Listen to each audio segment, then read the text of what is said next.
A young boy played in the fields of central Mexico, singing, dancing, just having fun. The boy's name was Antonio Ross. He was a happy and lovable little kid. Summer was coming soon, and Antonio would visit his father who lived in California. His grandparents looked after Antonio after he lost his mother to cancer. Antonio had many friends, and many people loved him. That's why no one expected that such a kind soul was being bullied by his fellow classmates. Even though he was injured at times, no one stood up for him. But he didn't really mind. He just went along with his day like nothing had happened. But on that day, everything would change. From a distance, the bullies from his class watched and waited for the perfect time. When Antonio's back was turned, they quickly made their way to him. Hey you guys, guess who it is? It's the Crybaby. Crybaby, Crybaby, They chanted. Leave me alone. Aw, what's the matter, Crybaby? Are you gonna cry to your mommy? Oh wait, you don't have one. Leave me alone, Alex. Make me. Before Antonio knew what happened, he was hit hard in the back of the head. Then a wave of punches and kicks came from all sides. Antonio coughed up blood, but right when Alex was about to kick again, Antonio grabbed his leg and twisted it. A scream flowed through the air, and the larger body fell to the dirt. Antonio took this opportunity and started running to the street, but one of the boys chased after him. He was able to catch up and knock Antonio to the concrete. Crimson blood flowed out of the wound inflicted to Antonio's head from hitting the concrete. As he was scrabbling to his feet, a car sped his way. He wasn't fast enough. Years later, Antonio took his usual walk to his high school. He was 16, strong, and handsome. There was a beautiful sunrise over the buildings of Los Angeles. He had moved there after the incident. He still visited his grandmother. A year ago, his grandfather had passed away. His high school was only a few blocks away, and he preferred walking than riding crowded buses. When he arrived at this school, he was greeted by his girlfriend, Jenny Moore. She was a beautiful, popular young lady. She said hello and kissed him. Then she and her friends walked away in a large group. Antonio and Jenny had been together for 2 years. They seemed like a perfect couple, but underneath the smiles, that perfection was cracking. Many people told him she was seeing another guy behind his back. He rejected the idea of a cheating girlfriend and changed the subject. Today, there were auditions that students could participate in. If a student won, they would be able to go on a music show called Music Show-Off. Antonio auditioned. As he waited, he rehearsed the song they had come up with when his mother had passed away. It was called Killing Time. Then finally, it was his turn. The days seemed to go by fast. Antonio was walking out of school when his music teacher had called his name. Antonio, wait! What is it, Mr. Marika? I wanted to talk to you about your song. What about it? It was amazing! Powerful in a way. I thought it seemed to express you. I wish you luck. Wow. Thank you. That means a lot. He smiled and waved goodbye. Jenny usually waited for him, but for a couple of weeks, she hadn't. He didn't want to make a big deal of it, but he did want to ask. When Antonio got home, he ran up to his room and played his music. His father wasn't home. He wasn't really home anyways. He had been too busy for most of Antonio's life. Antonio started to change into more comfortable clothes. He took off his shirt and looked in the mirror. Stretching across his back was a huge scar. He closed his eyes. Flashes of that day flowed through his mind. His eyes flew open. He took a deep breath and put on his favorite shirt. He flopped on his bed and checked his messages. Nothing. Hold on, guys, I can't answer all 0 messages at once. After a while, he closed his eyes and drifted off to a distant land. A week later at school, the audition papers were placed in the halls. When the people who were in the audition saw who won, everyone became silent. At the same moment, Antonio was walking with his head down their way. He looked up to notice that everyone was looking at him. Why are you guys looking at me? A girl answered. You won, Antonio! You won! A few people cheered and congratulated him. They showed him the papers. The winner of the Westwood High School entry for the music show-off is Antonio Ross. Excitement coursed through him, and a large smile spread across his face proved it. He was to report to the auditorium after school. After school, he raced through the campus to the auditorium. He entered the doors and saw the music teacher and someone else. Antonio Ross, correct? Si. It's finally nice to meet you. I've heard lots about you. Your entry video made it through the music show-off. Video? I thought I was supposed to compete against other singers. That's for the tops, kid. But we loved your song. You might not have made it for music show-off. Judges there are assholes. But the company of hard rock would like to present you with a singing contract. What do you say? Really? Of course, I'd love to. Great. Now, I need you to sign a few things. With that, the man pulled out a contract and a pen from the briefcase he had. He handed it to Antonio. Quickly, Antonio signed it. Perfect. Now, if you get permission, we'll be able to get going as soon as possible to the studio. Wow. Wait, what's your name? Call me Alan. I'll be your producer. Hurry, let's go. You're gonna be famous, kid. After months of hard work and lots of singing, they were able to get Antonio known quickly. He was a rising star. He had the looks, the voice, the talent, and much more. Antonio hadn't been able to talk to Jenny that much, but he tried to. She seemed busy herself, but no one knew with what. Days dragged on, and minutes seemed like hours. Antonio was able to create new songs, I Kissed a Boy, Dance with the Devil, I'm in Love, and many more. Jenny didn't call or text. She didn't pick up his calls or texts either. Antonio was worried that something had happened to her.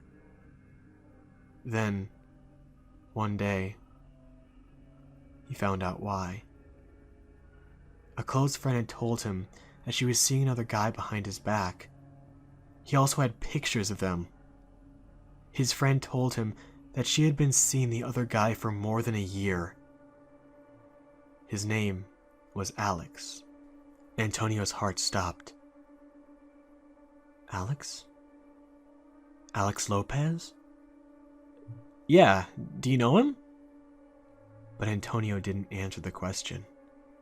He just walked off. He was going to face Jenny and break up with her. His heart ached, but he had to do it. She was visiting family in Mexico. Since his grandfather lived there, it would be easy to go. His grandfather was murdered. Shot dead. The murderer was never found. Antonio wanted to find who had murdered his grandfather and get revenge. But there had been no evidence of anyone. It seemed hopeless. When Antonio arrived in central Mexico, the place of his birth, he took a look around. Memories came back to him. He had no time for fooling around or remembering. A source told him that Jenny was at a ranch. Fuck it, it's a ranch. It's a ranch now! It was growing dark, so he hurried, and after an hour, he found the ranch. From afar, he saw Jenny in a desert area around the abandoned-looking ranch. It felt off to him. Without thinking, he ran to her. Her back was to him, and she looked like she was doing something. A red car right by her. Antonio reached for her, but felt a cold object touch the back of his head, and then a clicking sound. It's been a while, Antonio.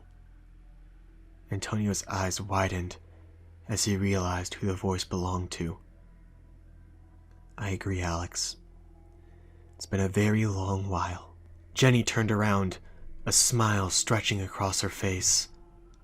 Her only words to him were, "Get in the trunk." Alex then grabbed Antonio and pushed him to the dirt.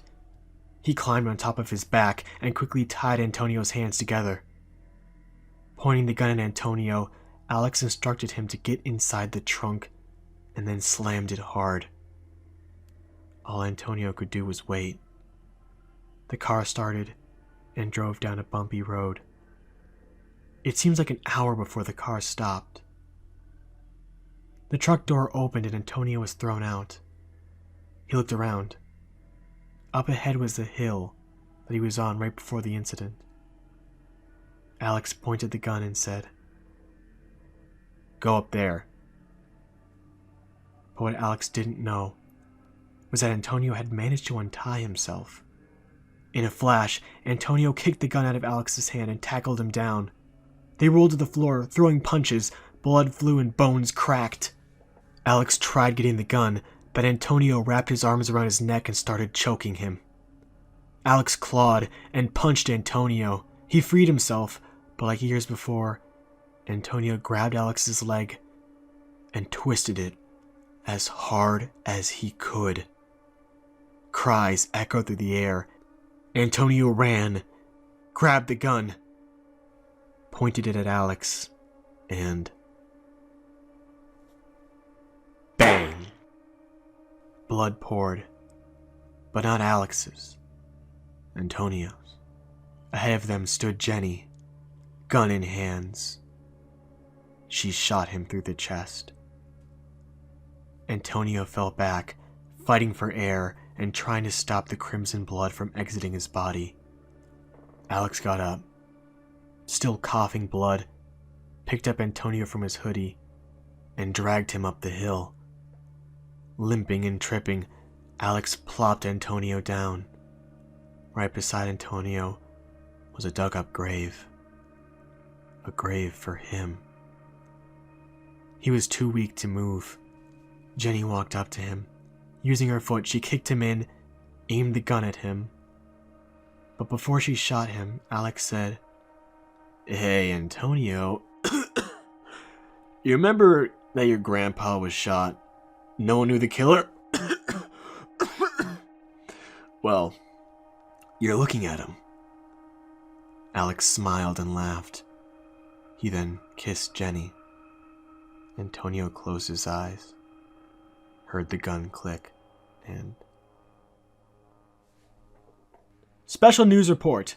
Newly known singer Antonio Ross is still missing. His girlfriend questioned, but denies everything and says that he never came to see her. More at 10. The TV turned off. Alex stretched and smiled. Jenny and him had passed questioning and were let out. She was taking a shower, and he was in the living room when he heard music playing. He listened. It sounded like killing time? The lights flickered and turned completely off. The music was getting louder. Alex started to back up and turned around to see the bloody corpse of Antonio hanging from the ceiling. He screamed and turned to the mirror. There stood Antonio. Only he looked like a Day of the Dead skeleton. Alex. No, you're dead. We killed you. He picked up a vase and threw it at the mirror. It shattered into a million pieces. He backed up, laughing to himself and saying, "We killed you. You're dead. You're dead. We killed you!" He turned around and was grabbed by the throat. Antonio smiled. But even the dead can come back. "Alex?" Jenny whispered. "Alex, stop it. I don't want to be scared." She entered the living room. It was dark. She searched along the walls for a switch, and then she finally found one and flicked it on. A horrible scream busted in the air at the horrid sight of what had happened. Alex was torn and shredded, body parts everywhere. Lyrics of a song were written on the walls in blood.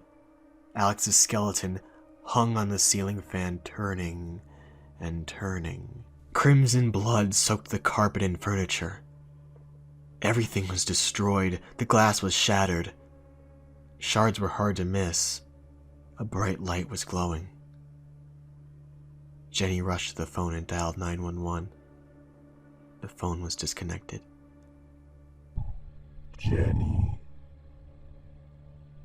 did you know that music is the key to the soul? It is so easy to hypnotize someone with it. Here, let me show you. She turned around to face Antonio. He started singing. She couldn't move or think. She was under a trance. Underneath her, the floorboards moved and rotting hands burst through and grabbed her, pulling her under.